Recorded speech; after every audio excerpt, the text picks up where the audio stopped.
Hampir semua calon presiden itu kalau nggak sowan kiai di daerah-daerah, sowan kemudian sowan PBNU, sowan PCNU dan seterusnya. Sowan saja itu sudah pada posisi itu nge-grab atensi Jam'iyah gitu. Jadi kalau ada yang nyerang Kiai Ma'ruf Amin, kita akan ada di garda depan untuk mengawal Kiai Ma'ruf Amin. Nah ini jadi problematik kan namanya. Bagi gue itu kan kontestasi. Dilalah yang barusan yang Gus Romzi bilang ini. Nggak semuanya punya perspektif bahwa ini kontes sudah selesai. Iya betul. Ya itu. Nah sejak saat itu kan memutuskan memang sudah tidak berpolitik ya. Kemudian lahir PKB. Yang kalau lahir dari rahim NU oke lah gitu ya. Hampir semuanya NU dan sebagainya. Tapi secara struktural dia tidak dijadikan banom. Tidak seperti misalnya Ansor ya. Kita bisa sebut itu anak kandung dari NU kan.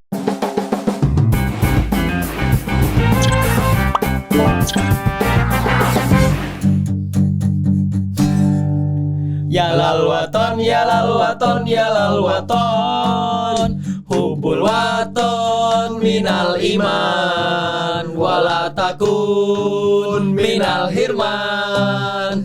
Inhadu alal waton, ya lal waton, ya lal waton, ya lal waton. Hubul waton minal iman, wala takun minal hirman. Inhadu ahlal waton. Selamat 1 abad untuk Nahdlatul Ulama. Kebanggaan kita. Nahdien bukan? Nadi, kita semua Nadi. Berarti Ya, orang tua kita tuh semua terlahir NU, tapi orang tua lah yang membuat kita jadi Muhammadiyah. Berarti NU lebih lama dari usia Republik ya? Lebih ramah dari usia Republik. Lebih lama. Tapi tidak lebih lama dari usia Muhammadiyah. Oh iya ya. Muhammadiyah 1912, NU 1926. Ya. Oh, Meskipun Hadratus Syekh Hasyim Asy'ari dengan Kiai Ahmad Dahlan sendiri punya guru yang sama juga. Punya ya? guru yang sama dan berkerabat juga kan. Ya, dan makanya Siapa gurunya, Gus? Siapa gurunya?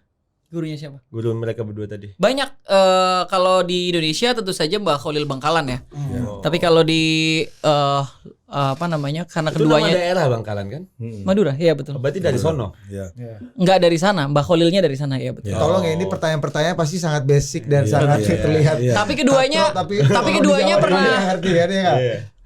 sama-sama pernah belajar di Saudi juga kan di Haramain, di Haramain. Minangkabawi, ada Ya, Al-Bantani, Syekh Yasin Al-Fadani, gitu. Syekh Nawawi Al-Bantani betul. ya, Khatib Al-Minangkabawi kan. Syekh Khotib Al-As-Sambasi juga ada dari Sambas. Ini Jadi gua- memang di era itu banyak banget ulama Nusantara yang lagi jadi ulama besar di Makkah. Waktu itu. Jakarta nggak ada kan? Jakarta siapa yang dari Jakarta ya? Alakarte ya. Iya. Gua kacamata hitam nih biar kayak Gus Miftah. Coba Anda berdakwah di diskotik dong. Kan udah Gus. Oh iya. Anda tahu ya. Habis doa gimana? Habis doa. Ayo kita teguk Jameson. Aduh. Itu boleh kita publikasi nggak Gus? Itu karena Itu portofolio tuh. iya portofolio dan menurut gua orang-orang muda NU gitu ya, intelektual muda, cendekiawan muda NU seperti Gus Romzi ini, Harus ke klub. dia mau ke tempat-tempat yang mungkin dianggap berjarak dengan agama, berjarak dengan spiritualitas. Padahal itu target dengan dakwah religion. paling utama. Betul sekali. Undangannya untuk membaca doa. Kita nggak ngecek tempatnya di mana. Ternyata di Senoparty. Tapi ya, Karena Anda kan udah di bayar sebagai warga Jaksel, Gus. Oh Jadi iya, sebagai harus ke sana. sebagai Gus Jaksel. Anda. Masuk perasaan lo apa Gus? Buset gelap banget gitu, nggak gitu? enggak pas masuk ini tempat apaan ya? Kenapa ada lampu disco? Undangannya baca doa ya. Tempatnya nggak dicek. Menarik ya. Iya, gila. Konteksnya waktu itu emang ada acara total politik kan di situ. Ada. Betul, ada Iya, ada acara dan memang kita ingin lagi-lagi kita pengen mendekatkan lagi tuh sebenarnya apa namanya anak-anak muda NU Warga-warga Jaksel dengan Iya. agama kan. Warga Jaksel maksudnya Jakselnya Oza gitu. Itu istilah berarti itu istilah beneran mabuk agama. Mantap juga tuh acara Gus Romzi. buat kita aja Iya, nih, mabuk agama. judul program kita ya nanti ya. Lu mau politisasi agama atau mabuk agama? Tapi ya Ya ngundang yang lain aja ya. Kalau yang lain jadiin itu cuman beat.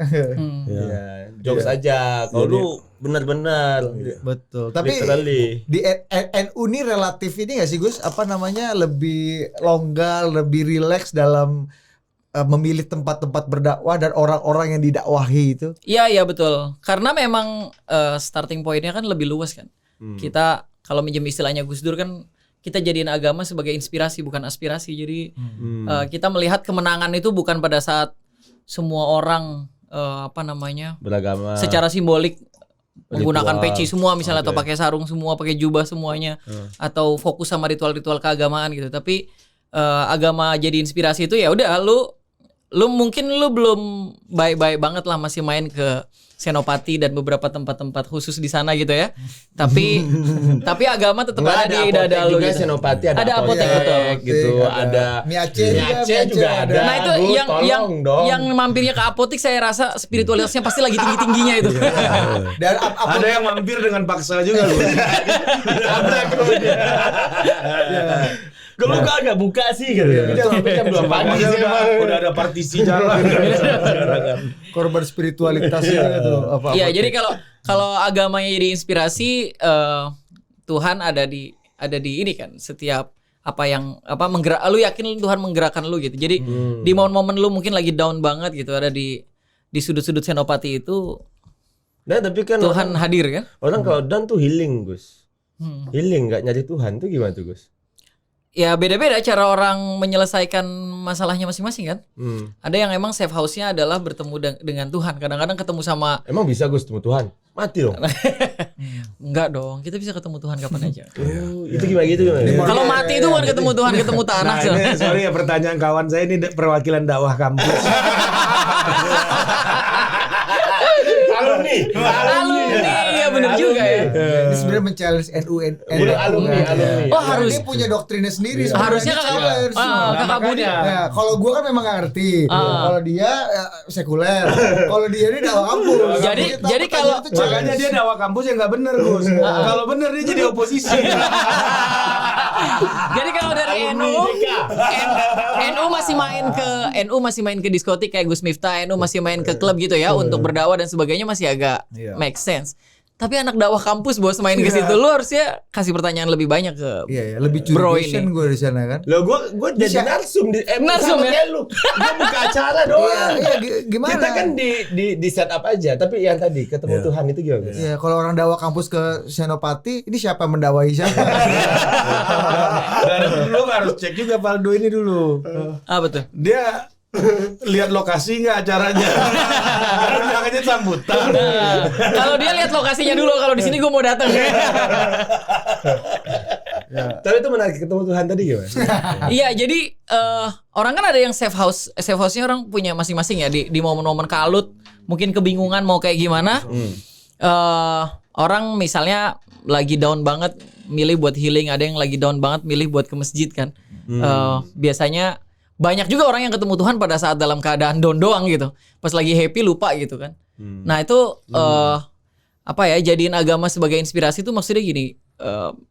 Lu mungkin hari ini lagi agak berjarak nih sama Tuhan, tapi di momen-momen di satu momen lu bakal ngalamin apa yang disebut sebagai spiritual experience kan, pengalaman spiritual.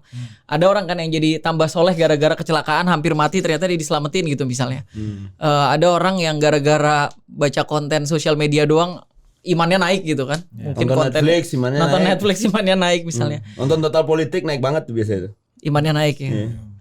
Gimana tuh? Konteksnya gimana? Karena ini spiritual banget kan Ya kontennya. karena kita mengungkapkan banyak masalah di Republik ini, jadi kita banyak masalah itu yang mendekatkan kepada Tuhan. Oh iya. Karena banyak bener-bener. Tapi kalau politisi kayak Valdo ini beda Gus.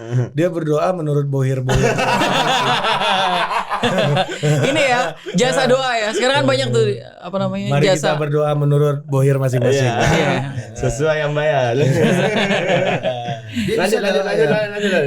Dia bisa dalam doanya ada ekspor nikel apa gitu-gitu. Tergantung. Kalau pengusaha batu bara ya batu bara. Batu bara ya. Ganjar Pranowo, Erick Thohir. Semoga Yeni Wahid, Anies Baswedan. Lu kok Anies Baswedan? Lanjut. Iya jadi kalau lu lagi di misalnya ya anak-anak Jaksel lah lagi di klub gitu kan, pasti ada momennya dia dia lelah, capek dan ngerasa aduh kayaknya nggak bisa nih hidup gini-gini terus gitu kan, dan mudah-mudahan sih ya berangkatnya teman-teman NU berani berdakwah di ruang manapun itu juga ngasih jembatan buat teman-teman kita yang mungkin udah terlalu jauh gitu ya, kita ajak lebih dekat lagi sama agama gitu. Ya, tapi sosok Gus Dur misalnya kan yang terkenal sebagai foundernya Fordem waktu itu di awal masa jelang reformasi gitu. Ini kan sebuah wujud bagaimana Gus Dur berdakwah tidak hanya di pesantren, tapi juga melakukan dakwah demokratik gitu, dakwah demokrasi ke kalangan aktivis gitu. Nah, ini kan sebenarnya tradisi semacam ini udah ada gitu loh, Gus. Udah berjalan lama lah di Cak Nun juga begitu. ya dan memang yang menjadi pertanyaan sebenarnya bagaimana NU melakukan dakwah politik gitu. Nah, ini yang menjadi pertanyaan publik gitu, apakah tidak akan jarak NU dan politik ini kan menjadi selalu perbincangan yang tidak pernah selesai. Selalu ada ketua baru mau riset posisi yang baru. Selalu ada tokoh muncul presiden yang baru misalnya akan men-setting posisinya lagi gitu. Di NU gitu. Jadi memang ya nggak hanya NU sebenarnya, Muhammadiyah juga gitu. Dalam konteks NU kan. Dalam konteks NU. Jadi memang gimana sih sebenarnya, dan kayak Gus Dur juga kan bicara soal NU dan politik juga gitu. Bahkan ketika Gus Yahya mengungkapkan statementnya gitu ya, bahwa tidak ada nanti perwakilan NU gitu. Kita tidak akan merekomendasikan kan selalu siapa-siapa ada gitu. kader NU setiap pilpres. Betul, selalu ada itu. Yang terakhir Kiai Ma'ruf kan. Ya, sebelumnya Pak JK. Ya, kali ini betul-betul ditegaskan, itu pun dianggap dicurigai. Oh, berarti bukan kader NU dong yang dukung sama NU. Nah, misalnya gitu. Ada kayak gitu ya kan? Iya. Jadi gimana, Gus? Mungkin kita tarik lebih jauh ya. Sebenarnya posisi Islam dan politik ini kan di Indonesia kan unik ya. Kalau misalnya kita baca riset-riset tahun 2016-2017 kan katanya kan anak muda semakin nggak suka sama politik pertama, terus kedua nggak suka sama organized religion, nggak suka sama agama yang dilembagain. Tapi kalau lu ngelihat ke kaderisasinya Ansor itu meningkat terus. Jumlah banser semakin banyak. Kaderisasinya PMII misalnya sebagai organisasi kemahasiswaan Islam, HMI, dakwah kampus agak nurun nih sejak dibubarin nih kan. Sejak oposisi. Sejak Sejak alumninya banyak exit. Iya, sejak alumninya banyak exit. Distribusi logistik yang kurang lagi. Itu kan udah mulai berkurang, tapi PMI, HMI terus ormas-ormas keagamaan itu naik terus tuh. Jadi termasuk yang partikelir kan, yang gerakan-gerakan hijrah atau iya itu juga itu Iya. organized religion kan, itu kan agama yang diagendakan, dilembagakan. Risetnya emang di Eropa sini risetnya itu kan mulai tidak disukai, dan biasanya kan beberapa tahun samplingnya Eropa. Beberapa tahun kemudian kan biasanya akan terjadi di negara-negara Asia gitu. Nah, saya tuh nungguin momentum itu, tapi ternyata kok kayaknya nggak relevan di Indonesia. Sebelum kemudian ada riset juga yang ternyata Indonesia masuk negara kedua yang consider religion is the most important thing gitu, atau consider religion is important gitu. Yang pertama siapa? Jangan bilang Ethiopia or Nigeria gitu. Arab Saudi enggak. US tuh masih lumayan agak. Oh, relevan tuh konten mabuk agama itu. Nah, jadi maksud gua Lu sekalinya ngomong aneh pula. jadi maksud gua di Indonesia karena consider religion itu important, akhirnya orang banyak menjadikan alur-alur keagamaan itu sebagai juga keputusan dalam semua urusan keputusan-keputusan dalam hidup, khususnya keputusan politik. Kultur di Indonesia nih, misalnya gue ya sebagai keluarga pesantren, kadang orang datang ketemu sama abuya saya, bapak saya tuh Kiai, untuk nanya, Pak Kiai saya mau nanemnya bawang dulu apa cabai dulu ya? Padahal dia lebih otoritatif tuh untuk padahal yang petani dia. yang tahu cabai atau bawang dia. Tapi dia nanya sama Kiai dulu untuk meyakinkan diri dia, oke nih gue nanem ini karena sudah direstui oleh orang yang yang gua anggap unggul dalam bidang keagamaan misalnya gitu ya.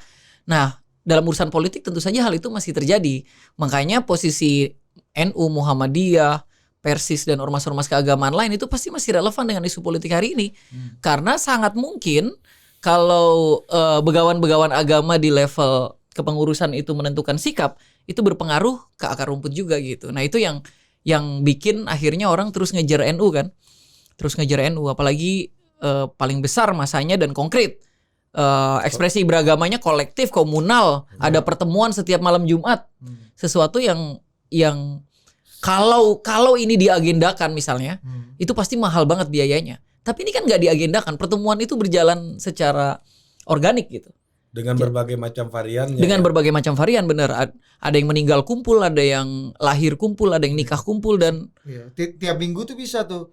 Hari ini haul, minggu depan tahlilan, Maulid, minggu depan lagi apa betul gitu ya. dan ekspresi yang kolektif dan komunal itu ya bikin akhirnya akar rumput solid kan. Iya. Kalau misalnya bisa nge-grab kepemimpinan misalnya di level pusat itu milih siapa, misalnya mendukung siapa, gerakan itu pasti konkret. 2019 kah ya? Jelas banget kan. Sebelum Kiai Ma'ruf itu dipilih, mungkin warga NU biasa saja. Tapi setelah Kiai Ma'ruf dipilih Jokowi, semuanya bekerja secara kolektif, organik, nggak bener-bener digerpol gitu ya, bukan nggak pakai gerakan politik, semuanya bekerja untuk Kiai Ma'ruf. Nah itu yang bikin NU kuat. Makanya saya termasuk yang setuju sama Gus Yahya ya. Misalnya NU secara struktural tidak akan memberikan dukungan kepada siapapun karena itu tidak boleh juga. Dan kalau secara kultural masyarakat mau dukung satu persatu, no problem lah, nggak ada masalah. Tapi kan secara struktural kan organize-nya Gus. Kalau seandainya secara struktural nggak didukung, apa dampaknya gitu? Kan poinnya kan kalau udah masuk politik kan organisirnya itu yang penting kan. Maksudnya Muhammadiyah mau organisir masanya, NU mau organisir masanya. Pertarungan politik, pertarungan soal pengorganisasian dukungan toh. iya. Nah, tapi kalau seandainya dibilang bahwa dia akan tidak ada dukungan, terlepas sendiri-sendiri, mencar, kan nggak ada. Gimana model mengorganisasi lebih kekuatan organik dan tanpa gerpol tadi kalau kata lo kan. Iya, artinya jadi harus ada common issue dan common interest gitu iya, ya. jadi nggak perlu bergerak. Syukur kalau ada tokoh. Kalau lu tadi dibilang tanpa tokoh, gimana cara mengorganisirnya tuh? mengorganisir teman-teman NU maksudnya. Menurut itu yang tadi gue bilang tanpa diorganisir pun tanpa diorganisasi ya. Karena itu udah ada bekerja. tokohnya waktu itu Pak Kiai. Kalau sana tidak mendapatkan Nah, dukungan, itu yang bikin kemudian politisi jadi asik berteman dengan elit-elit Nahdlatul Ulama. Misalnya satu sowan lah istilahnya ya. Pesantren-pesantren ya, kiai-kiai. Hampir semua calon presiden itu kalau nggak sowan kiai di daerah-daerah, sowan kemudian sowan PBNU, sowan PCNU dan seterusnya. Sowan saja itu sudah pada posisi itu nge-grab atensi jam'iyah gitu, nge-grab atensi jamaah gitu Nahdien. Kalau deket tuh sama ketua PCNU kita. pernah datang, Pernah main. pernah silaturahmi. Dalam derajat tertentu pernah bantu. Pernah gitu. bantu Satu gedung. Misalnya. ini misalnya ambulans misalnya gitu ya. Ambulans misalnya. Betul. Hal-hal semacam itu Jadi nguncinya nggak mungkin ya. Nah, misalkan politik kan soal ngunci dukungan kan. mengunci dukungan. Ya, belum tentu bisa Gua efektif. kayak politisi banget ya. Betul. Jadi, Emang politisi bukan, Pak? Emang politisi ada mana? Bapak Bimtek DPD, Pak. Emang Anda udah jadi birokrat sekarang? Berarti NU ini di daerah-daerah itu Samina Watona. kolektor ambulan ya. Agak banyak ambulannya kan, yang banyak yang nyumbang, banyak yang ini kan. Nah, tapi Pemuda Pancasila juga punya ambulan. gue mau tanya itu. Kalau di Jakarta Apa bedanya menurut Gus Romzi Iya. organisasi yang dengan agama tadi, yang dengan non agama, kayak PP, kayak KNPI, apa yang beda? Mereka Iya. juga bikin acara banyak, mereka juga bikin event lah gitu. Yang beda starting pointnya sama aktivitasnya ya. Misalnya starting pointnya organisasi itu kan tergantung sama asasnya. Misalnya beberapa starting pointnya adalah kita mau merawat merawat lingkungan ya. Muncul akhirnya organisasi lingkungan hidup gitu. Ada yang starting pointnya adalah ingin merawat Pancasila biar terus eksis di Republik ini. Toleransi, kemudian muncul organisasinya gitu. Nah, kalau Nahdlatul Ulama ini kan lahir dari semangat ingin merawat masyarakat muslim di akar rumput, emang semangatnya. Makanya dulu kan sebelum Nahdlatul Ulama kan sebenarnya ada Nahdlatul Tujar namanya, gerakan pengusaha-pengusaha anak-anak muda yang memang belum ada NU waktu itu tapi Belum semangat ada HIPMI juga waktu belum ada HIPMI. Yang kalau kata bahwa HAM itu Kok ketawain deh? Kalau- Keluarin aja ketawanya. Gua ada jokes lanjutan itu tuh, tapi nggak tega gua Gua keluarin. nggak berpikir hal yang sama. Gua tahu otak lu itu dia. Iya, jadi starting point-nya adalah ingin menemani umat di level akar rumput untuk bisa berdaya gitu, berkembang. Tapi mereka sudah, kalau ya itu yang semangat Nahdlatul Tujar ya. Ya. Jadi kita mau nemenin umat-umat ini, warga-warga akar rumput untuk bisa terus berkembang, semakin nyaman secara ekonomi gitu ya. Tapi juga secara tradisi keagamaan tidak terjerabut dari akar keagamaan yang yang Yang berasa Indonesianya gitu. Tradisi-tradisi itu. Oke. Nah, dengan statement Gus Yahya ya yang kemudian mencoba untuk quote unquote mengevaluasi bagaimana peran NU atau posisi NU dalam politik elektoral pasca reformasi sehingga muncullah kita tidak akan rekomendasikan, kita tidak akan terlibat dalam dukung-mendukung Iya. karena di beberapa pemilu sebelumnya kan bold kan. Selalu. Dukungannya bold, Iya. gesturnya bold. Berupaya naruh Kebetulan tokoh. sosoknya juga ada. Sosoknya pun ada gitu kan. Kalaupun nggak ada pun kayak Kiai Said tahun 2014 kalau nggak salah kan clear sekali mau mendukung Pak Prabowo waktu itu misalnya. 2019 mendukung Meskipun Kiai ditawarkan Maruf. Wapres nggak mau juga. Aku nggak tahu tuh. Iya ada ceritanya. Iya, ya? ditawarkan Wapres tapi nggak mau juga. Ditawar wapresnya Pak Prabowo apa Pak Jokowi? Beberapa tokoh lah menawarkan itu. Oke. Tapi memang Kiai Said berjanji untuk tidak mencalonkan diri kan selama menjadi ketua PBNU gitu waktu itu. Oke, artinya kan ada Kiai Hasyim Musadi bahkan menjadi calon wakil presiden Iya. tahun 2004 kan. Nah, artinya ada evaluasi yang agak signifikan dan sistemik gitu yang bagaimana relasi NU dan politik elektoral dalam pasca reformasi ini dong Gus. Anda lihat sampai akhirnya kemudian muncul kalimat atau taklimat seperti itu gitu. Iya, semestinya begitu ya, Gus Yahya. Apa yang Anda lihat? Kenapa itu menjadi penting dalam menghadapi NU yang 1 abad sekarang yang harusnya memang menjadi rumah besar ya bagi Gua nih ya semua orang. sebagai anak muda NU lah ya. Itu ngerasa memang kita selalu dihadap-hadapkan dalam kontestasi politik. Selalu kita yang dihadapkan teman-teman NU dengan kelompok-kelompok yang misalnya mungkin kelompok-kelompok intoleran yang mendukung salah satu calon tertentu. Pasti yang dimunculkan untuk berhadapan adalah teman-teman NU lagi. Untuk Kalau ada kelompok intoleran mendukung langsung gitu. Ya gue paham konteksnya. iya, jadi kita tuh selalu dihadapkan. Actor. Jadi menurutku posisi Gus Yahya itu cuma mau mastiin bahwa Nahdlatul Ulama ini bukan untuk dibentur-benturin juga sama kelompok-kelompok itu gitu. Posisi kita adalah kita merawat jamaah kita, merawat umat kita, meningkatkan kualitas kehidupan mereka, membuat mereka lebih nyaman beribadah dan seterusnya, tanpa perlu diganggu dengan urusan-urusan politik yang pada banyak kesempatan malah justru bikin polarisasi bahkan di internal NU sendiri. Misalnya di 2019 kita diminta untuk vis-a-vis kan, bertabrakan dengan itu. Iya tanpa mungkin ada ya, instruksi langsung yang- atau tidak langsung kita dipaksa lah untuk juga bertabrakan dengan kelompok-kelompok yang tidak mendukung Kiai Ma'ruf Amin. Jadi kita nggak bisa secara personal misalnya saya memposisikan diri bahwa Kiai Ma'ruf Amin ini adalah seorang politisi calon wakil presiden. Saya akan memposisikannya adalah kiai saya yang memang harus kita bantu.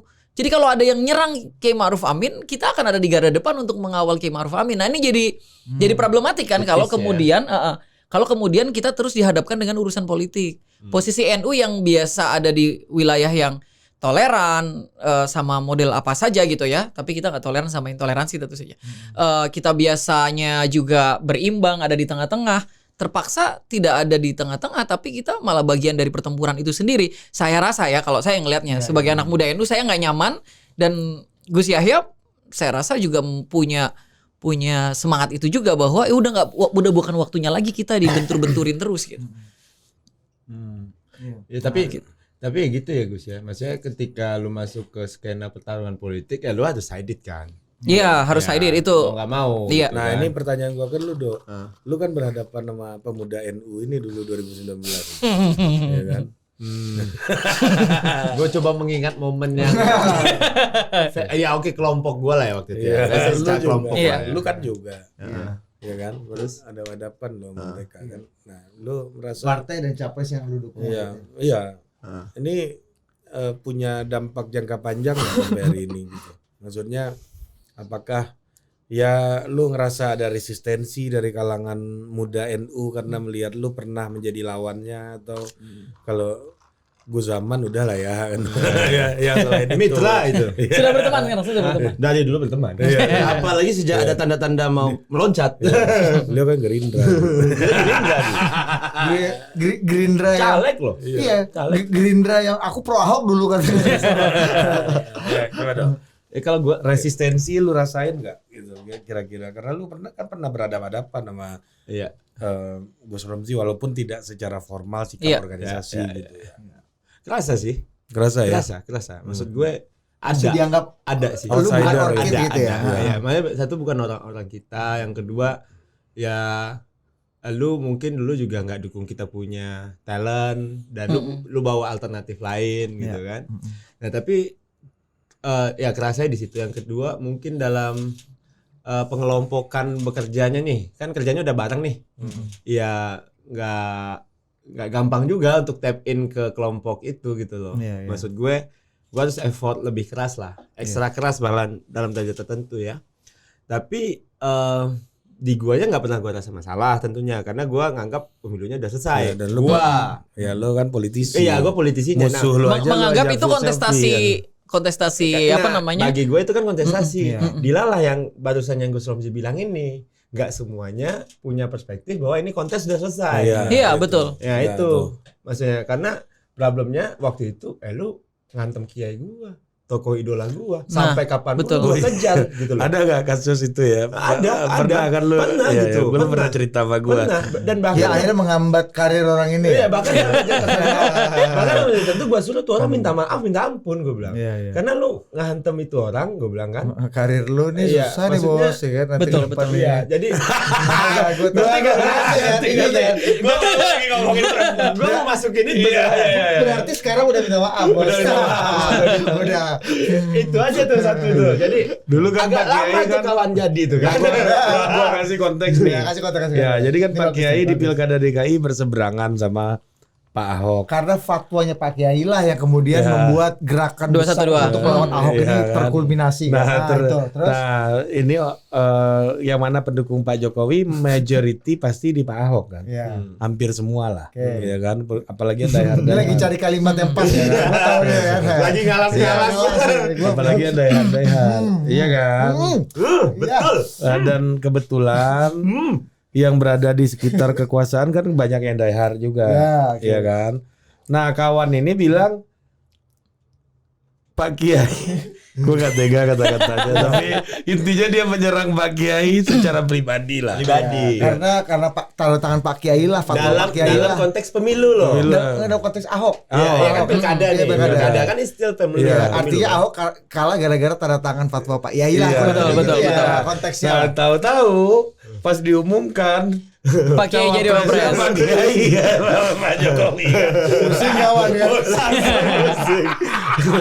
Tapi gini Bang, maksud gue kalau Akhirnya minta maaf dok katanya. ya gua rasa sih udah sih. Iya. Karena gua hampir tiap hari ngomong itu ke dia. Kalau enggak lu naik jadi pejabat gua bilang. Infiltrasi pesan lo tuh ya. Iya, kok kayak itu. Bang enggak jadi barang nih, Bang. Bang gua jadi tahu nih siapa nih. Itu bukan sis ya. Ya, bukan. Bukan bro dan sis, Bang. Nah, habis itu geser lah. Udah. Ya berarti bukan PSI nih. Kalau PSI kan bro dan sis kan. Kalau Bang apa? Kalau Bang berarti HMI nih. Tapi Bang gini, maksud gue ketika tadi ketika OKNU udah jadi ini tokoh gitu, kader NU jadi tokoh, dia harus act like politician juga. Iya. Karena sebelumnya dia di seberang, geser ternyata dia akuisisi Pak Jokowi. Contoh kita sama Pak Kiai, dulu enggak sama Pak Jokowi, sama Pak Ahok. Jadi tiba-tiba diangkat, ya dia udah jadi politisi gitu. Nah, memang kalau kita lihat bagaimana kader atau intelektual NU atau orang NU yang berpolitik itu cenderung ya ketika masuk politik dia lebih punya agility yang kuat gitu. Dia jadi politisi. Dia lebih luas, gampang untuk adaptasi lah. adaptif. Karena terbiasa mengorganisir. Manifestasinya kita lihat Iya, kan iya. Gus Dur. Ketika Gus Dur waktu itu bagaimana kuatnya melawan Soeharto. Tapi dia bisa membawa Mbak Tutut keliling untuk ketemu pesantren-pesantren untuk menjaga stabilitas sambil quote unquote membantu pemenangan Golkar. Lucu kan waktu itu. Kemudian misalnya bagaimana Gus Dur juga bersahabat kembali dengan orang-orang yang kemudian pada 2001 menjatuhkan dia. Bagaimana Gus Dur bisa memainkan itu karena no hard feelings. Tapi ada juga yang di media, Dit. Gue inget tuh ada artikel salah seorang tokoh NU ke ngeritik Valdo. Yang bilang Valdo dulu nyerang pribadinya Pak Jokowi dan Pak Kiai gitu. NU. Siapa nih? Orang NU. NU. Ya. Siapa sih? Ada artikelnya. Ya nggak usah lu insert ya bos ya. Kalau editor jangan bekerja berlebihan. Ini linknya. Jangan. Itu kan resistensi masih tinggi. Resistensi, Walaupun lu udah masuk ke dalam lingkarannya istana kan. Makanya harusnya kan dengan tadi NU yang memang cenderung tadi berdakwah bisa dengan siapa aja, bisa di tempat yang mana aja yang kayaknya berjarak banget dengan spiritualitas gitu ya.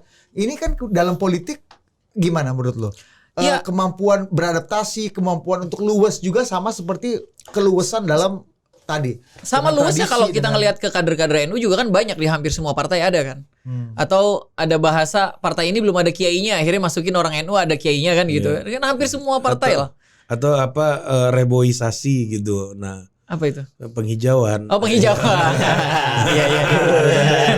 Iya, jadi banyak banget tuh kayak partai-partai yang akhirnya harus ada perwakilan dari NU misalnya, atau setiap partai punya punya majelis taklim atau punya sayap sayap Islamnya, dan itu pasti Baitul Muslimin. Itu, itu orang NU kemungkinan tuh. Kan? orang NU. Golkar juga orang itu NU. Gus kan yang Pak Taufik kan salah mungkin? satu. Pak Taufik. mungkin. Operatornya namanya yang mulia duta besar Zuhairi Tunisia. Misrawi. Ya, kita baca opininya di Detikcom udah nggak ada nih Pak Kiai kayaknya opini Anda udah. Nah, itu Sejak lu punya karikatur sendiri. kita udah nggak bisa lagi paksa. Misalnya gini, kalau tadi kan Bang Faldo kan bilang gini, kalau udah jadi politisi udah dong, ini kan soal politik kan, udah bukan lagi soal itu, nggak bisa kalau di NU. Keterikatan antara guru sama murid itu kan beyond everything kan, Beyond elektoral bahkan. beyond elektoral tentu saja, beyond money juga. Jadi kalau misalnya ada seorang kiai yang sangat kita hormati kemudian menjadi politisi, dia tetap guru kita. No matter what. Itu yang mungkin jadi berbeda ya. Kasih secara contoh-contoh semangat. yang ini deh. Contohnya Gus Dur. sama Contoh Gus Dur Caimin. tadi.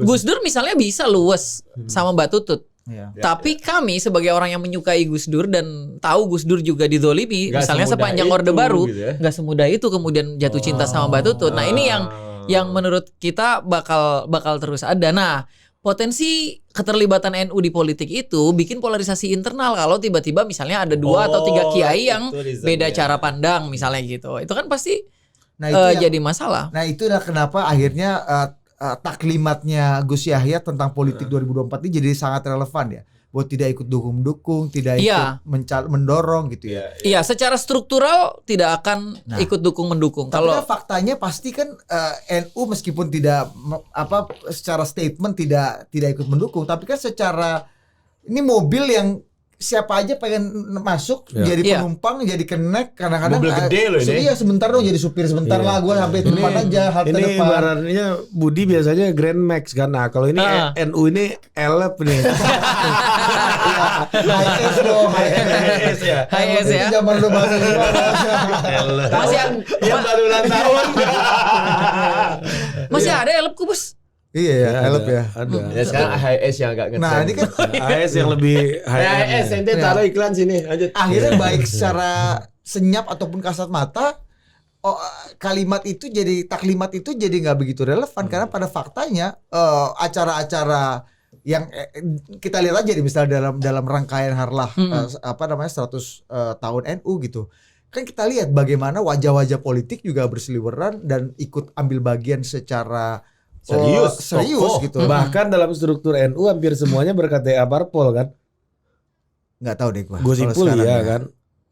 Iya kan? Iya. Nah, terus Nusron Wahid. ya Pak Kiai Gus Ipul kita- sekjen partai, Ya, Nusron Wahid. Nusron Wahid. Sekjen partai apa? Bukan, dia sekjen PBNU dan berpartai. Iya. Kemudian Nusron Wahid wakil ketua umum berpartai. Gus Ipul sekarang partai apa ya? Masih PDI atau PDI kayaknya. Oh berarti ya? apa Gus Yahya mau pakai metode baru kali.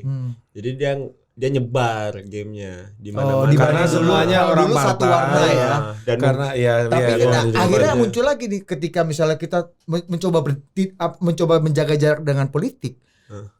Acara Harlah kemudian menjadi wadah juga buat orang-orang politik berkumpul dan ikut menyuarakan ke NU-annya di situ. Iya, nggak ada Itu masalah kan soal itu. Nggak masalah. Yang kedua kan jelas juga misalnya kayaknya santai aja di sini ada TV banget gaya lu.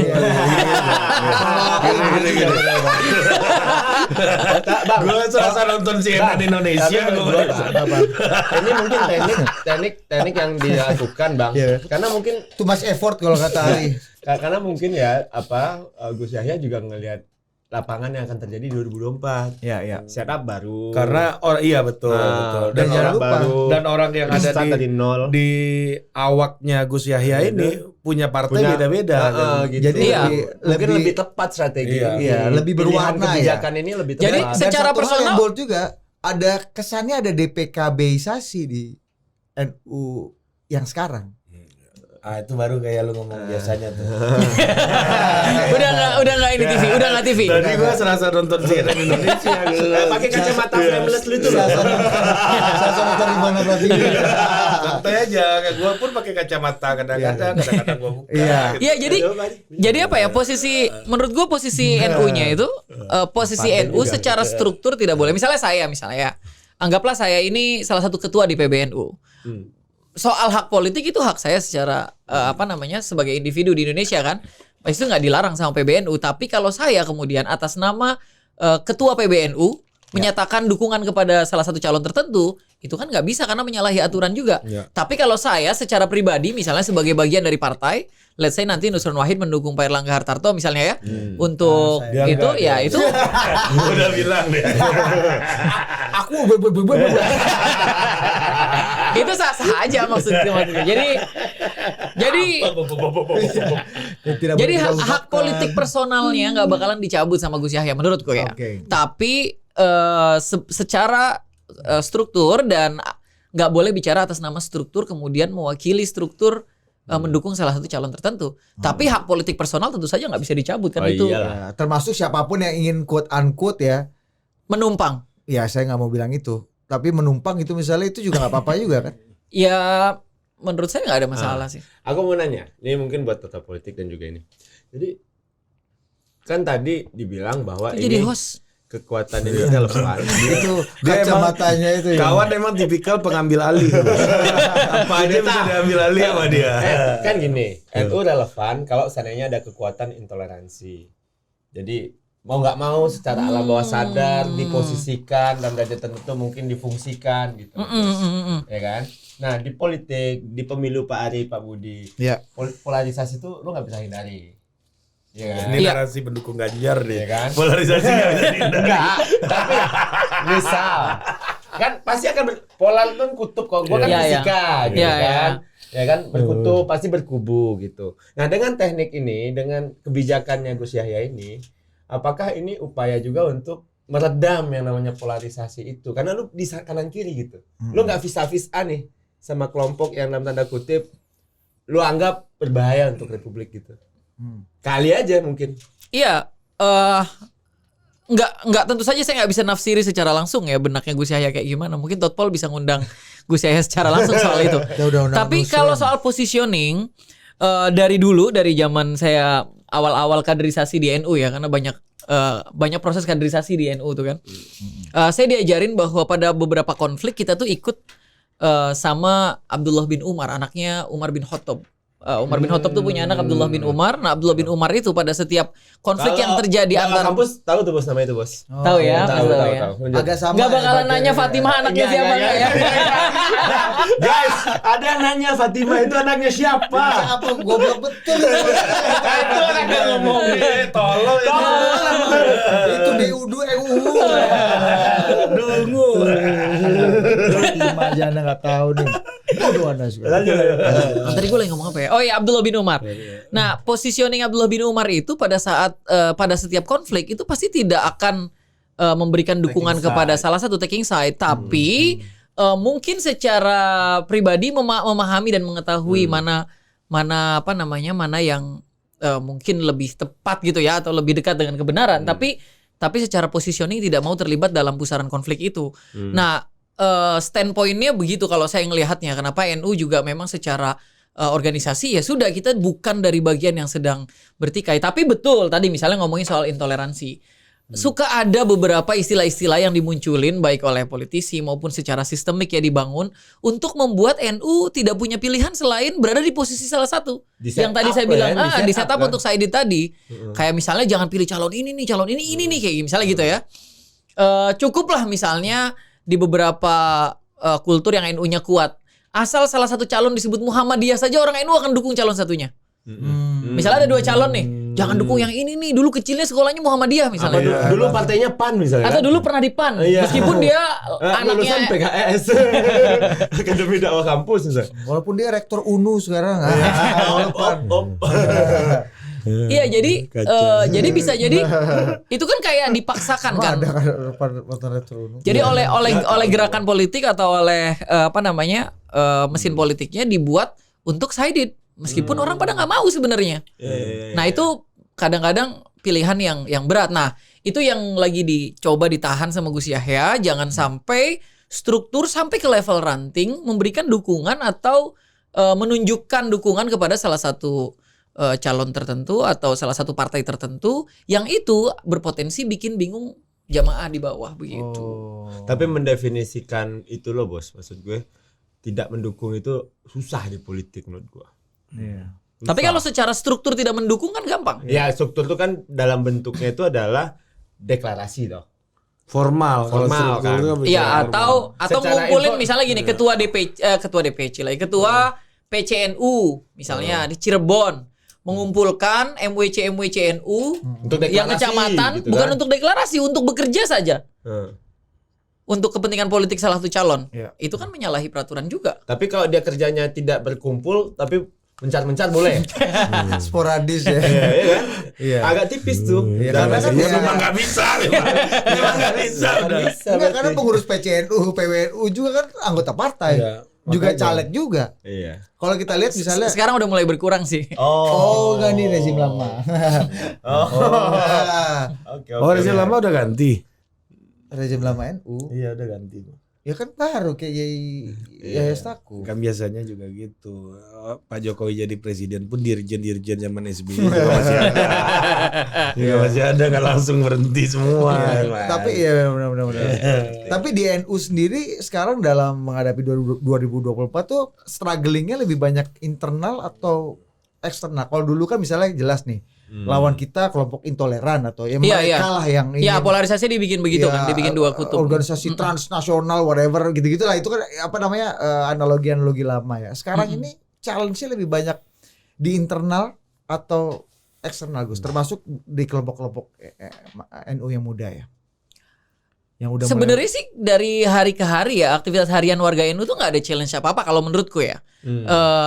Biasa aja, hampir semua perubahan zaman lah, ada resesi Kekuasaan. ekonomi lah, perubahan kekuasaan lah, itu tidak mempengaruhi orang berangkat tahlilan atau tidak berangkat tahlilan dan sebagainya. Artinya culturally nggak ada sama sekali challenge yang bikin NU secara tradisi misalnya terhambat dan sebagainya gitu. Atau bahkan ketika Kiai menang benefit nggak juga kan? Gitu-gitu aja. Iya biasa saja.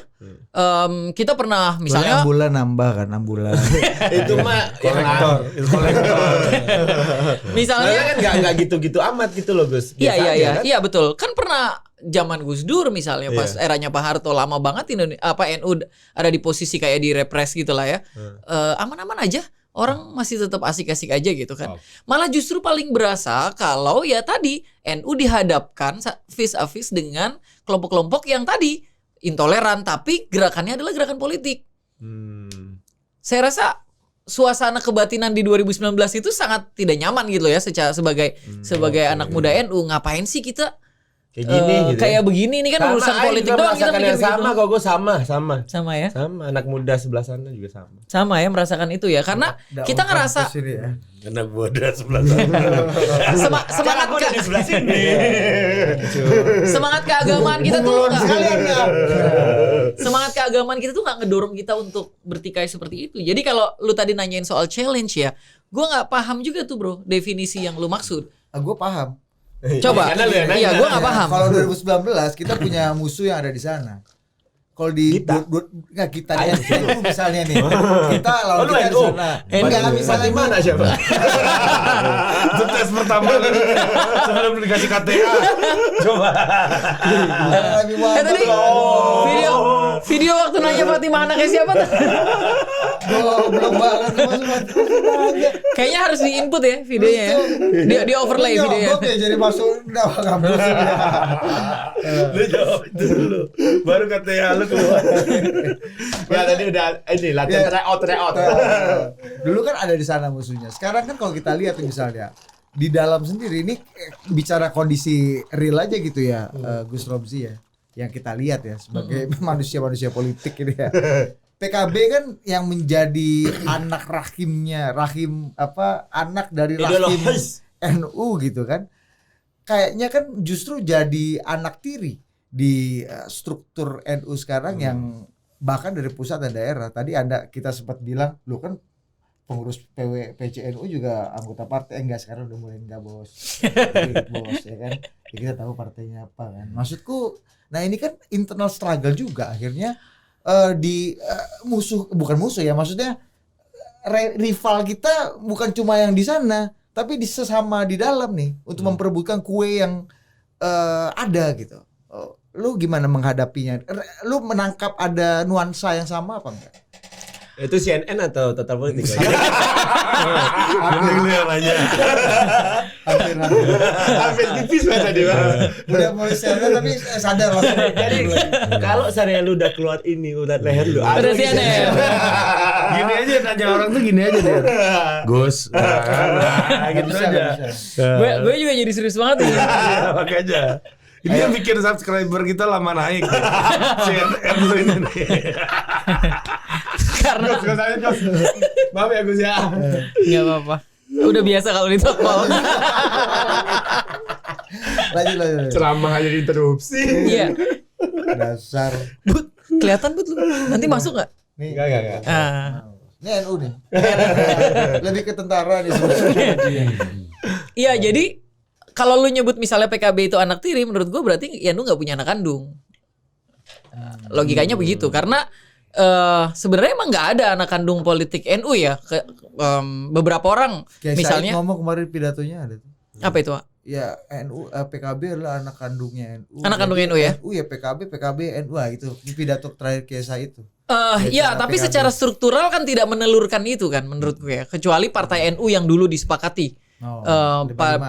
Pemilu 55 sebelum Itu berapa? kembali ke hitoh ya. Lumayan ya. Itu nomor 2. Iya, 17% kan. Nomor 1 PNI, nomor 2 Partai NU.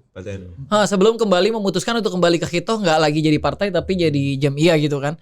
Nah sejak saat itu kan memutuskan memang sudah tidak berpolitik ya. Kemudian lahir PKB yang kalau lahir dari rahim NU oke lah gitu ya, hampir semuanya NU dan sebagainya. Tapi secara struktural dia tidak dijadikan banom, tidak seperti misalnya Ansor ya.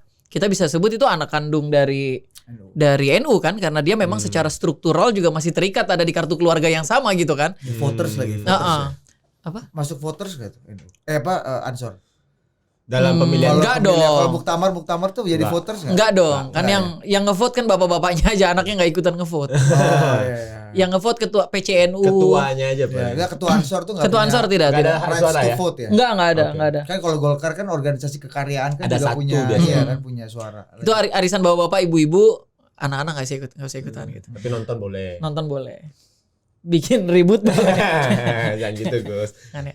Kalau kata Gus Ipul tuh kita di Muktamar NU ini ada Muktamirin dan Muktamir out. Muktamirin itu yang ada di dalam ruangan, yang di luar tuh Muktamir out.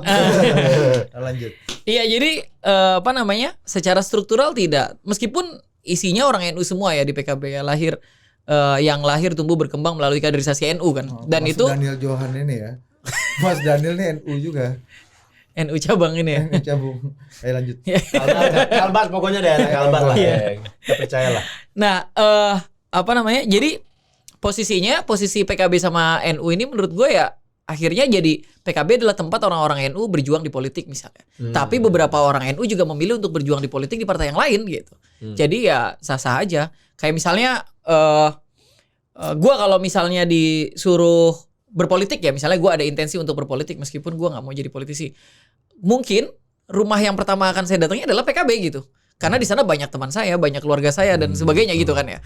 Saya nggak akan ke partai lain dulu, dan di PKB juga kan semangatnya dan sebagainya kan itu mirip sama, itu safe zone lah buat saya, atau zona nyaman lah. Tapi kalau memilih ke partai lain ya sah-sah aja, yang penting semangat NU-nya nggak tercerabut gitu. Jadi kalau menurutku sih begitu ya. Tapi Jadi lebih enak kondisi sekarang dibanding kemarin-kemarin. lebih enak kondisi sekarang. Nggak ada beban gitu ya, kayak balik ke Kito ngerjainnya tanpa tricky mungkin. Iya, Iya. sementara iya. Sementara. Iya, karena kita belum tahu kan apa yang terjadi di akhir 2023 dan awal 2024. Oke. Ya, Dengan strategi ini apakah tepat apa enggak? Tapi Iya. paling enggak sampai hari Paling ini. nggak sampai hari ini lebih enak. Landai, Jadi landai. kayak lebih landai. Kita nggak lagi diadu sama siapapun. Iya. Saya nggak dorong teman-teman untuk segera bikin konten ini, kiai kita diserang misalnya gitu kan. Kita Iya, nggak. dulu sibuk banget ya. Oh sibuk banget. Termasuk Bang. melindungi blunder-blunder komika ini. Betul. Melindungi blunder-blunder komika ini. Ini ya. Jadi Makanya komika tuh apa? Coki ini ya, itu, coki. Coki. iya banyak. utang banyak Anda sama NU Coki ya kan? Nggak cuma joki ya, banyak banget. Banyak banget. Iya kan kita jadi kayak gitu kan. Maksudnya berkali-kali kita terus dianggap bersebelahan, terus dijadiin bumper. Kalau mereka lagi berhadapan sama siapa, mereka berlindung di kita, kita yang suruh nabrak. Begitu terus. Ya karena tikam satu lagi tau gue coba. Sahabat lu Panji Pragiwaksono. Soalnya Kan sampai kita bikin acara gimana sih lu? Lupa lu. Panji. Iya Panji. Hah? Yang Inayah kita undang. Inayah. Oh iya. Yang bilang NU elitis, tersinggung NU kan. Iya. Iya, jadi Walaupun apa kalau namanya? dijelasin bisa waktu itu Bisa. ya. Iya, jadi itu yang menurutku emang akhirnya jadi tricky ya. Jadi di satu sisi kalau landai banget. Saya ngerasa semangat anak-anak muda ini juga luar biasa, apalagi menuju 1 abad ya. Kalau ngeliat sampai ke akar rumput semuanya lagi semangat banget nih mau berkumpul nih jutaan orang di Sidoarjo besok nih kan. Semangat itu ada dan semangat berorganisasinya juga jadi Lebih Jadi pure, lebih kuat.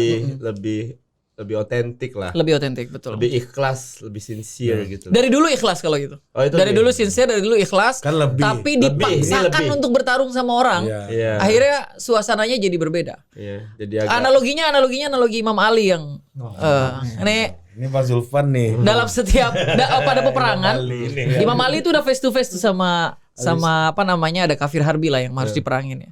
Dia posisi udah terjepit, udah mau jatuh, udah mau dibunuh sama Imam Ali, tiba-tiba ngeludahin. Selesai meludah itu Imam Ali nggak jadi ngebunuh. Nggak jadi ngebunuh dengan alasan tadi gue berjuang di jalan Allah, pas lu ngeludah gue mau bunuh lu gara-gara gue emosi nih lu ngeludahin gue. dan gua. Akhirnya berhenti, nggak jadi bunuh itu, kemudian ditinggal sama Imam Ali melanjutkan peperangan dengan lawan yang lain gitu. Akhirnya dia masuk surga nih, masuk Islam nih si orang. Yang ya tapi bunuhnya yang itu karena Allah. Tapi kan itu kan perang. Itu Perang, sama kalau kayak perang rumah kan- bapak dia datengin maling, bapak pasti melawan kan, tidak mungkin diam saja. Kalau Nggak perang ada yang kan- salah, nggak ada yang Iya, salah. Kalau perang kan Maksudnya nggak bunuh di sini. Enggak. Iya dong. Nah, Nggak boleh. Kevin Ratu. nah jadi warga NU semangat hati-hati sama agama lu ya. idealnya semangat beragama dan semangat politiknya atas dasar inspirasi agama. Jadi semangat beragama, semangat berpolitik, semangat berusaha, semangat berkarya itu semuanya kan inspirasi agama tuh kan. Iya. Inspirasi dari Islam lah gitu ya, dari ajaran-ajaran yang dianut. Tapi kemudian ditabrakan dengan polarisasi politik nih, diarahin kutubnya. Ini kan pasti jadi emosional nih. Konten-konten anak-anak muda itu jadi nggak menarik kan? Mereka juga jadi ikutan maki-maki, jadi ikutan marah-marah gitu. Itu Kayak buzzer. udah jadi kayak buzzer. Nah itu yang memang Anda dulu kan memang bagian dari perbazaran. meminjam istilah Ngaku Anda. meminjam istilah teman saya. Pasca Pilpres jadi ustaz. Meminjam istilah teman saya, kita ini buzzer beretika katanya. Oh ada ya. Ada ya. Valdo Maldini sebagai sahabat buzzer dan Yang tidak beretika. yang tidak berat sahabat. Nah, Dok, gimana lu sebagai penutup nih Valdo? Gua berikan kesempatan untuk menutup sebagai bakal calon gubernur yang pernah didukung oleh PKB. Oh PKB bantu ya? PKB dukung ya? PKB doang yang dukung. Tuh NU yang percaya loh sama dakwah kampus. Sama dakwah kampus ini ya. Dakwah kampus malah dukung yang lain. Iya. Dakwah kampus dukung yang memang udah sejalurnya. Pernah loh gue jelek-jelek gini didukung PKB. Bakal calon Sama gubernur. Mantap banget. Berarti pernah ikut kampanye pakai baju hijau-hijau tuh pernah ya? Iya itu yang tekniknya itu datang-datang ke makam gitu, gue datang gitu. Iya, Itu balionya. bukan datang ke itu ziarah, ziarah kubur, ya. Lu Fatimah nggak tahu, datang ke makam tahu. Gue tahu Fatimah. Goblok Coba pinjam kacamata tadi Fatimah tadi tolong potong. Gue pakai kacamata dulu kan dari tadi yang pakai kacamata semuanya jadi host. Nah, karena gue mau nanya sama lu nih bertiga ya nih. Lu kan Gue belum selesai ditanya. Iya, ini belum jawab, Iya. Bos. PKB tapi- ini. Keriting ini Kenapa? belum jawab. oh dia mau kritik. Oke, Ya, oke. Gimana lu melihat NU dalam pusaran politik 2024 ini? Sekarang kan udah mulai panas, ya kan? Kata Gus Erick Thohir belum panas. Ya, intinya nih sebagai dalam pekerjaan lu sebagai punggawa istana ini sekarang dok gitu kan, abdi dalam oceh-ocehan ini, itu NU ini banyak membantu pekerjaan lu nggak? Iya banyak Pak. Ya pasti dijawab banyak membantu, Bos. Mana berani dia yang mengganggu. Apalagi ditanya konteksnya konteks pekerjaan. Nggak, tapi kalau dalam ini ya, gue kan pernah didukung nih sama PKB, banyak berinteraksi sama orang NU juga. Jadi Yang ini udah lu ceritain dong, yang mana tuh? NU Pejaten ini loh. Aduh. Janganlah. Nama saya NU yang di UNAS kan. Jangan. Anak NU UNAS teman gua. Kan UNAS di Pejaten ya. Hasan Nasbi juga Pejaten. Ya, Zulpan Lindan. Lanjut. Tapi ini memang orang tuh ini NU tuh tempting gitu loh. Menggoda gitu.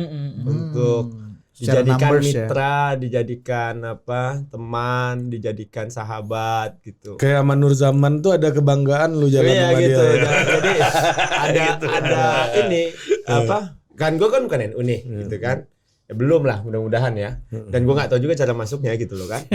Karena tapi ini memang menggoda banget, bos.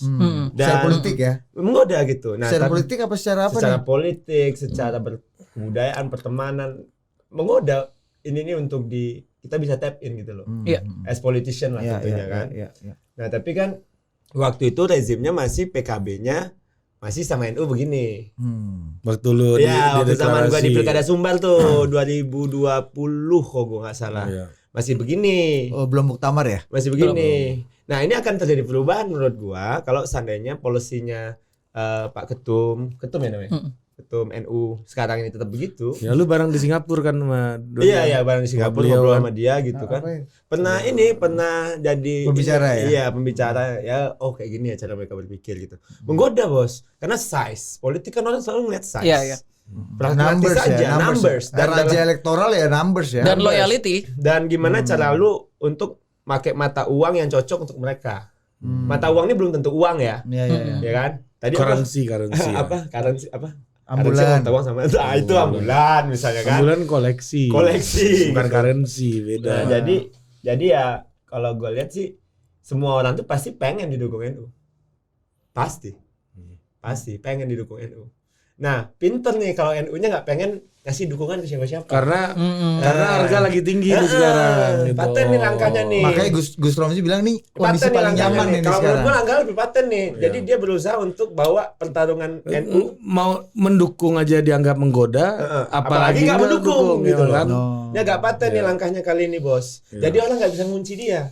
Betul. Nah, kalau lu mau Artinya- ngunci, coba main sama partikelir atau lu coba cari sendiri cara nguncinya. Iya, dan kalau main Ini sama agak canggih nih. dan menurut kalau gua. main sama partikelir belum tentu Belum tentu, valid nih belum ya. tentu. Sohe Gitu nih kan. kan ya. Ya kan. Meskipun banyak partikelir. ya partikelir Dan belum tentu mungkin feeling gua Ya. ini mungkin akan ngefek sama perolehan suara PKB. Oh, dalam rangka itu juga ya. Iya, di 2024 Iya. ngefek nih. Nah, tergantung nih gimana gamenya Iya, Gus Imin nih. Kalau dia menyadari bahwa NU punya play game begini gitu. ya itu kan partnership sama siapapun lalala. Iya. Yang selama ini mungkin ada otoritas Iya. berapa persen gitu. Selected kalau dulu tuh selected partnership, sekarang openly Pak, udah partnership. jadi NU ini udah TBK nih bos kok kayak Iya, gini iya, caranya gitu. Iya. Melantai dia Iya, di benar. bursa gitu. Betul. Ya kan? Artinya siap berkolaborasi dengan Nah, siapa siap saja. berkolaborasi tapi bentuknya bukan partai politik. Ah, ini menarik, Bos. Ya itu yang itu yang kita lihat dalam rangkaian Harlah ini kan. Iya. Kita lihat kan wajah-wajah politik jadi bukan hanya berseliweran tapi ikut membuka, ikut pidato, Di ikut saat ada macam-macam. tadi DPKB-isasi yang lu bilang di internal ini.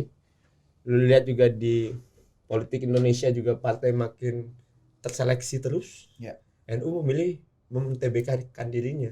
Top, Mungkin ini cara NU jadi jauh lebih relevan sih mas gue. Dan jauh lebih besar juga. Dan jauh lebih besar. Ya. Karena kalau dia masih gitu, size-nya segitu aja, Bos. Jadi ini kan nggak akan gerakan partai, nggak akan digerakkan oleh partai gitu ya.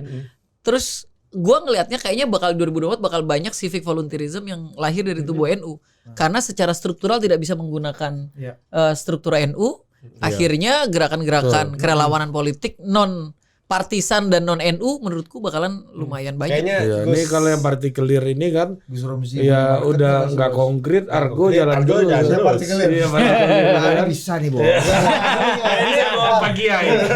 Jalan dulu. Coba lu cerita dong apa senior kita yang ini juga tentang Pak Kiai gimana? Apa? Yang itu bilang kamu kenal sama Kiai? Oh ya, ya, kamu kenal gak sama Pak Kiai ini? Oh kenal Pak, baik banget saya kenal. Temen joggingku itu Pak Kiai itu. Oh gitu, itu Pak Kiainya sebelah Bapak. Gitu.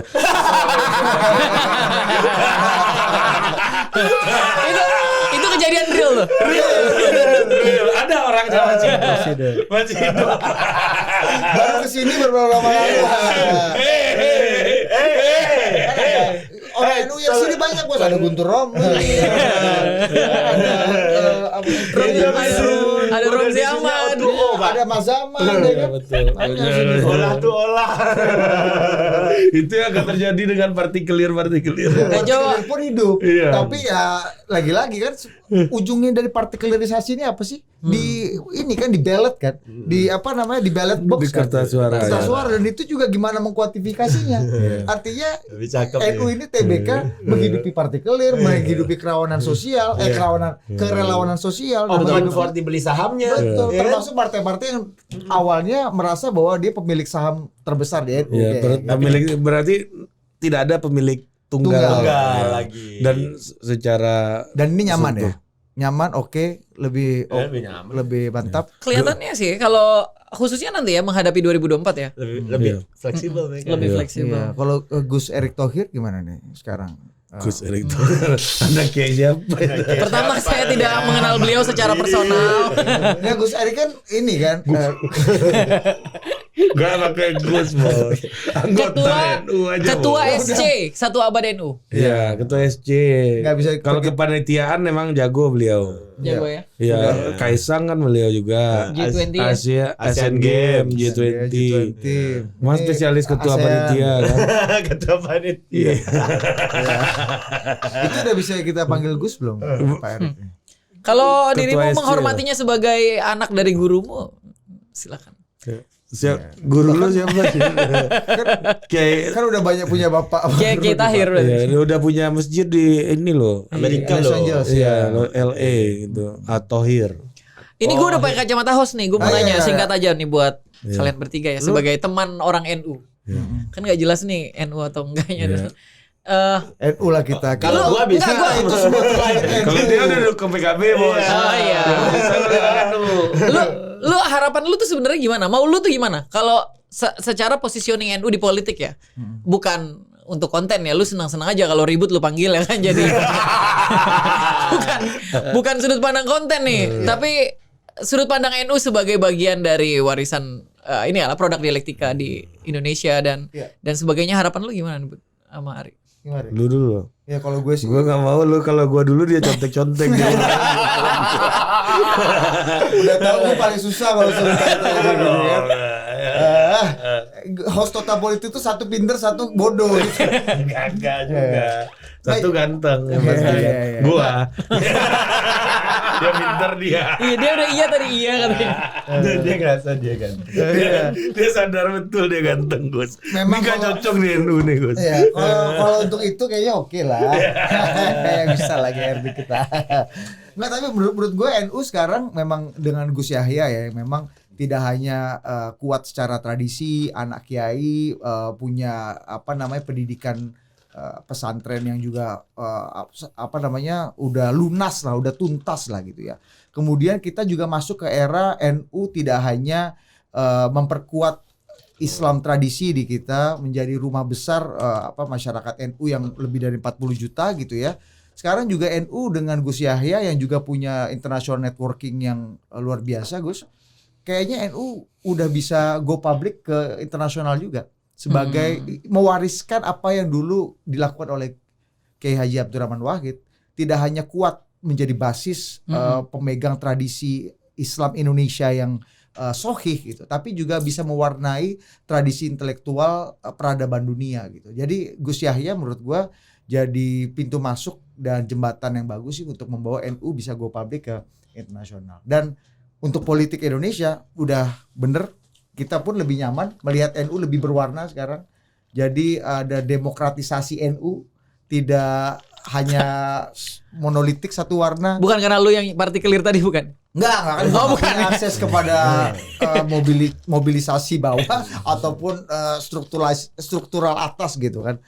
Ya gitu sih menurut gua, ini lebih nyaman, harus jadi rumah besar, bergaul dengan siapa aja, tapi juga jangan sampai karena terlalu banyak bergaul dan terlalu mudah bergaul juga dianggap NU menjadi murah dan gampangan. NU juga harus punya kelas dan harus punya wibawa yang juga tinggi. Politik yang berwibawa ini yang harus dimainkan dengan sangat apik oleh para pengurus NU yang merupakan sebagian juga anggota partai politik. Jadi ini tugas dan kewajiban para fungsionaris struktural partai NU, partai NU lagi, NU yang juga berpartai, Gus Ipul, Mas Nusron, Mas Zaman gitu ya. Nggak tahu Mas Zaman sekarang partainya apa ya? Belum ada kayaknya. Akan berpartai kayaknya dia. Coba kita tanya. Gus Yakut misalnya gitu ya. Untuk lebih menjaga marwah dan wibawa NU. Jangan sampai menganggap bahwa wah kalau dulu dikuasai oleh satu kelompok gitu ya. Sekarang waktunya revenge. This is waktunya untuk kita menggali lagi gitu. Ya enggak juga, ini waktunya mengembalikan NU kepada kitohnya gitu. Sebagai organisasi dan rumah bersama. Mantap. Tapi gue kayak nonton CNN yang tadi. Iya benar juga. Coba mewakili total politik, kalau tadi mewakili CNN.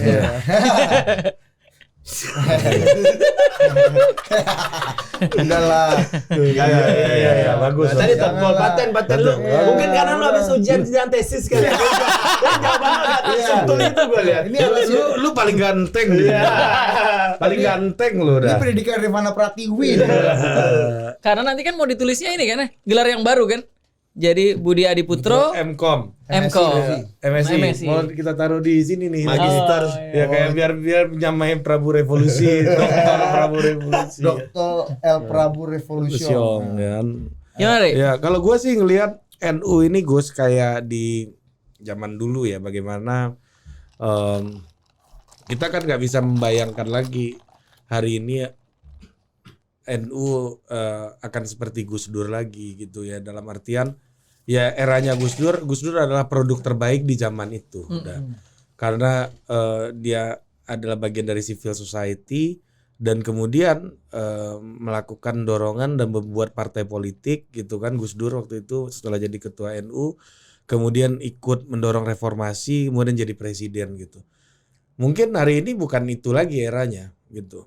Era bagaimana Gus Dur dari seorang intelektual dan juga seorang pimpinan organisasi Islam dan juga ormas gitu. Itu udah mencapai puncaknya lah untuk capaian yang itu kan. Dan Gus Dur terbukti jadi presiden, capaian politiknya. Nah, tapi ada hal-hal yang menurut gua dari zaman Gus Dur itu yang kontinuitasnya perlu dipertahankan, dijaga gitu. Yaitu bagaimana Indonesia ini memang merasakan memiliki NU. Jadi kita nggak mau NU jadi terlalu sektarian gitu. Jadi terlalu NU, gue nggak mau pakai kata eksklusif, nanti gue dipanjikan ya. Maksud gue terlalu asik dengan dirinya gitu. Tapi memang eksklusif elitis ya. iya, pakai. iya dia elitis. Gue pakai eksklusif, nanti gue dipanjikan. Tapi maksud gue, Gak gue antel nih biar lu dipanjikan. memang orang merasakan memiliki NU waktu itu kan. Iya. Menjadi bagian dari gerakan reformasi, menjadi bagian dari perubahan sosial politik, menjadi bagian dari nafas civil society kita. Jadi NU menjadi bagian yang dekat bukan hanya untuk warga NU tapi juga untuk banyak tradisi lainnya dan politik, keterlibatan NU di politik dan memenangkan pemilu itu dampak negatifnya menurut gua adalah NU menjadi sangat sektarian gitu. Iya. Sangat ini orang NU atau enggak gitu. Ya kalau nggak orang NU ya memang kenapa gitu. Emang gue nggak bisa belajar dari NU. Emang gue nggak bisa menerima manfaat dari apa yang orang NU lakukan kan. Kalau walaupun gue bukan orang NU gitu. Walaupun gue tidak baca kunut atau baca kunut gitu menjadi persoalan gitu untuk mendapatkan berkah dari kiai kiai yang ada di NU gitu. Nah ini yang ketakutan terbesar gue sebenarnya. Ketika NU terlibat di politik, mereka menjadi makin sektarian, kebermanfaatannya di antara mereka, intelektual NU gitu. Harusnya ya udah cendekiawan Muslim aja gitu misalnya. Yang dari NU. Yang backgroundnya NU gitu ya. Tapi memang spiritnya itu untuk memberikan warna dalam khasanah pemikiran keislaman, bukan untuk memperkuat identitas ke-NU-an gitu.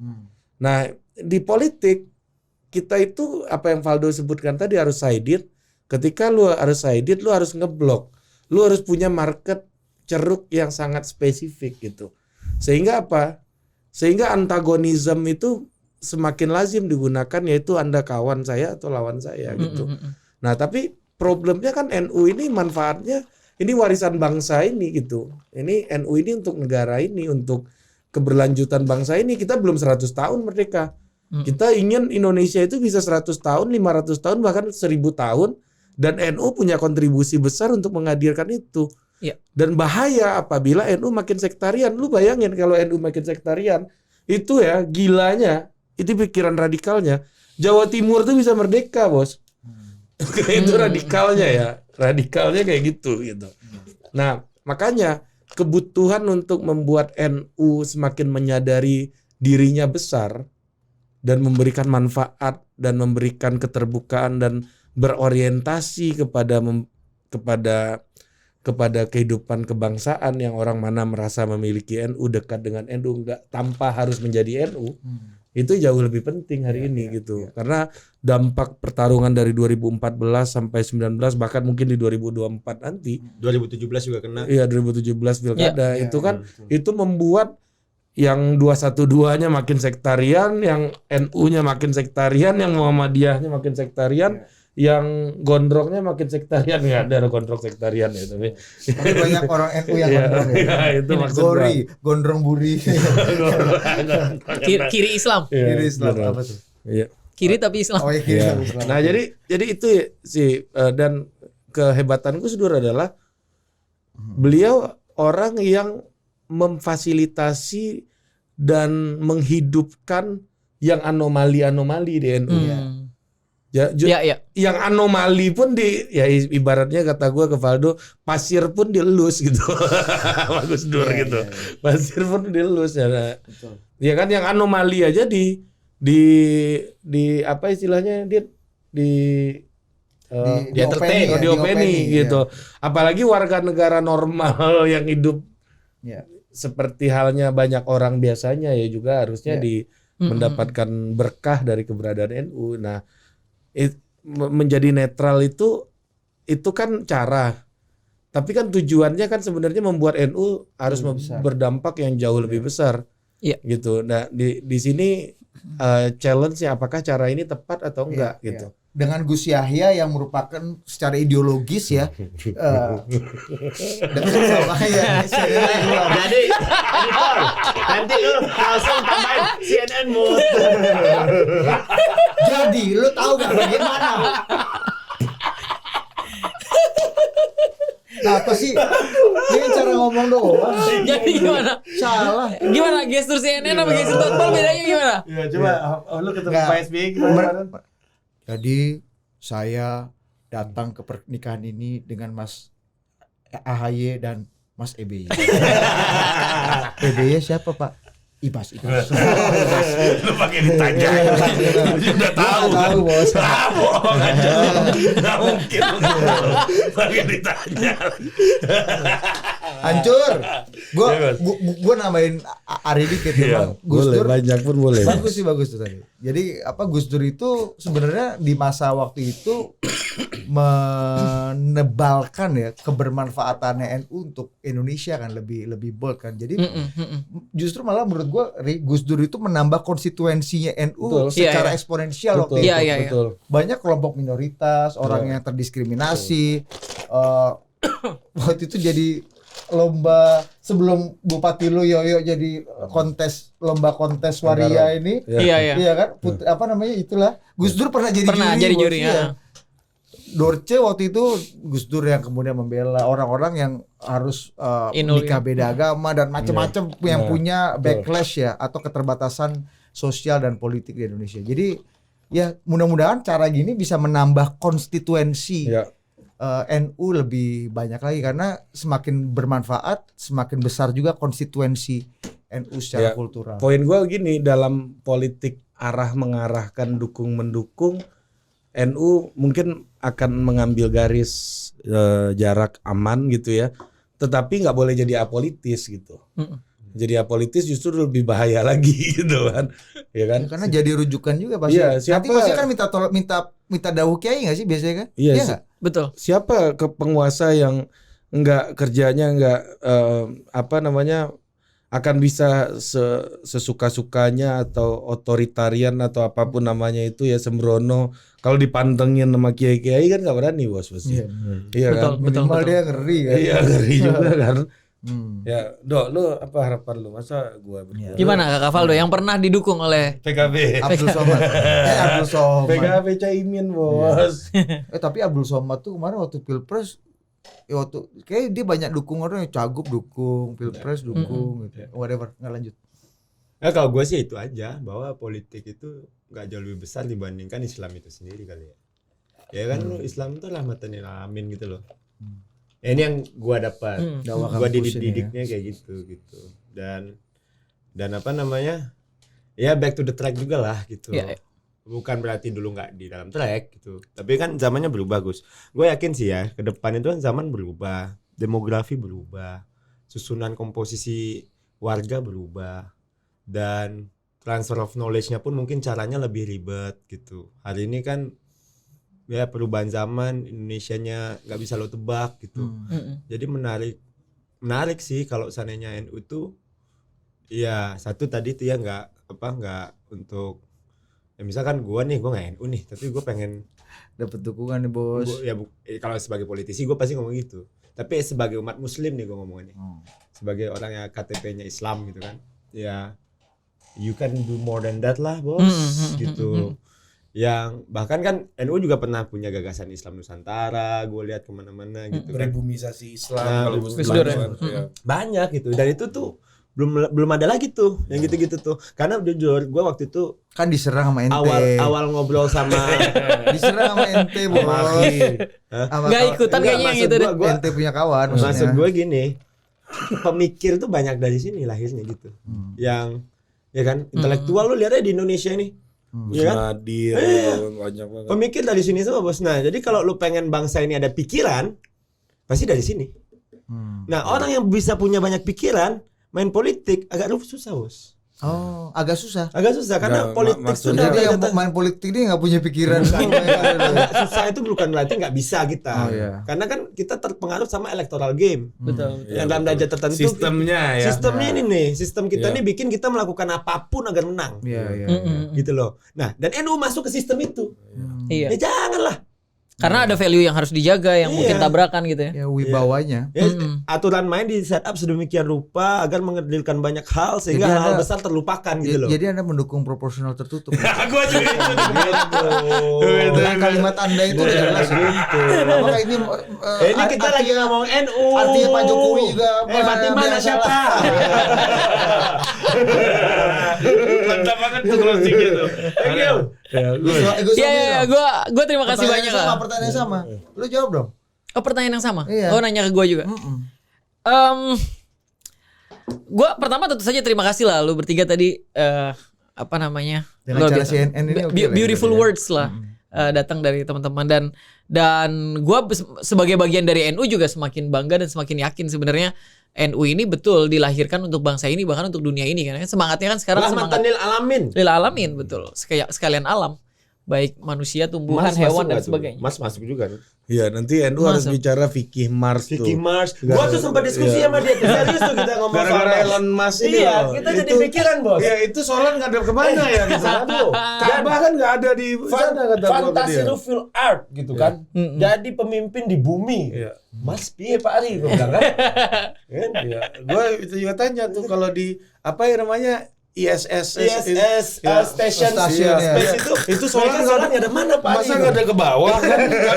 Pasti Ka'bah di bawah bumi bos. Iya kan? Dan dia rotate Pak. Bumi Iya, rotate, iya. dia rotate juga. Iya. kan? Aneh, ini relevan yang lu omongin bro karena di NU juga lagi ada gerakan namanya fikih peradaban. Ini mau ada muktamar fikih peradaban gitu-gitu. internasional juga. Iya, libatkan manusia-manusia kayak Iya. kami ini. Kan Fikih bingung nih. fikih peradaban itu juga rencananya itu udah dilakukan di banyak sekali titik. Jadi semua kiai-kiai ulama-ulama berkumpul terus untuk membahas fikih peradaban. Itu kontekstualisasi apa namanya fikih, kontekstualisasi aturan-aturan keagamaan gitu biar lebih relevan dengan anak muda dan Bos. kebutuhan saat ini gitu. Dan itu lagi dilakuin memang. Fikih TikTok itu coba Betul. iya dibahas tuh Gus. Apa hukumnya? Kinaki. Apa hukumnya zakat pakai cashback OVO Iya, misalnya? bisa Oh, iya. iya. Nah itu lu Itu lu gimana? mulai di Toto Politik tuh Bisa. bawah lu. Di mabuk agama ini Di ya. mabuk Iya, agama bisa. lu. Setuju ya. Komitmen ya. Bisakah Dakwah seperti itu untuk anak muda di Toto Politik. Iya. Si anak muda. Kan Iya, ada muda Gus. banget.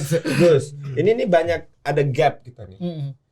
Abdul yang banyak pengalaman. Ah, lu jelasin Abdul ini siapa? Abang dulu, abang dulu. Nanti lu kena somasi dari Abdul sedunia. Kena lu. Abdul dikumpulin 10 cukup kali ya.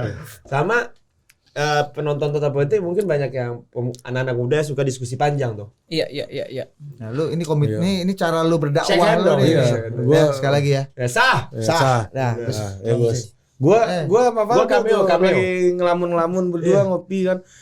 Ini kalau di SS ini masa kita sholat Pingin. Ya ngopi begini. dia tadi gimana? gini. Dia Oh, tadi iya. gimana? Ini. Itu bir. Astaga, astagfirullah. Cara minum lu CNN banget. Ya kita lagi ngopi-ngopi Terima kasih. Terus tiba-tiba kepikiran gitu ya. pikiran. Ini si Elon Musk serius nih Pak Ari, gue bilang kan. Udah. Terus ada Elon Musk mau Lu ciptain. lu enggak mau bimtek lu. Iya, jadi pertama makasih tentu saja. Terus berikutnya adalah harapan gue ke khususnya sih anak-anak muda NU ya. Karena kalau secara struktural gue ngeliat lagi ada semangat yang luar biasa nih untuk memperbaiki struktur, memperbaiki organisasi dan sebagainya. Tapi buat anak-anak mudanya, gue sih maunya circle anak muda NU tuh udah harus sangat luas gitu. Gue kan dikasih privilege lah ya sama sistem sosial gue yang gue jadi punya teman banyak dari kalangan non NU dan sebagainya. Tapi masih banyak banget anak-anak muda NU yang masih ada di circle-nya, yang belum sempat keluar, belum sempat melihat NU dari luar dan hal itu yang memang harus segera dilakukan sama anak-anak muda NU. Lebih banyak keluar dari circle, kemudian menjadi profesional lebih banyak juga di bidang-bidang tertentu dan kedepannya kita lebih banyak mewarnai tadi meminjam istilahnya ke Ari Singgoh. NU untuk Indonesia. Nah, mantap. Bukan NU untuk Nahdien saja, tapi NU untuk Indonesia. Ini warisan budaya yang memang dilahirkan spesial buat Indonesia gitu. Terima kasih. Paten. Selamat 100 tahun untuk Nahdlatul Ulama. Selamat 100 tahun. Sama 1 tahun. Coba kita Jalal Watan lagi. Mana Kevin Agung? Lupa gua chordnya. Ini permintaan Gus Rom. Sambil di videoin ya. Ya. Dibalikin ya. Oke. Oke. Pasti kuncinya ya. Ya lo. Jangan lagi. Dimiripin aja. Ya, Yang betul. manis.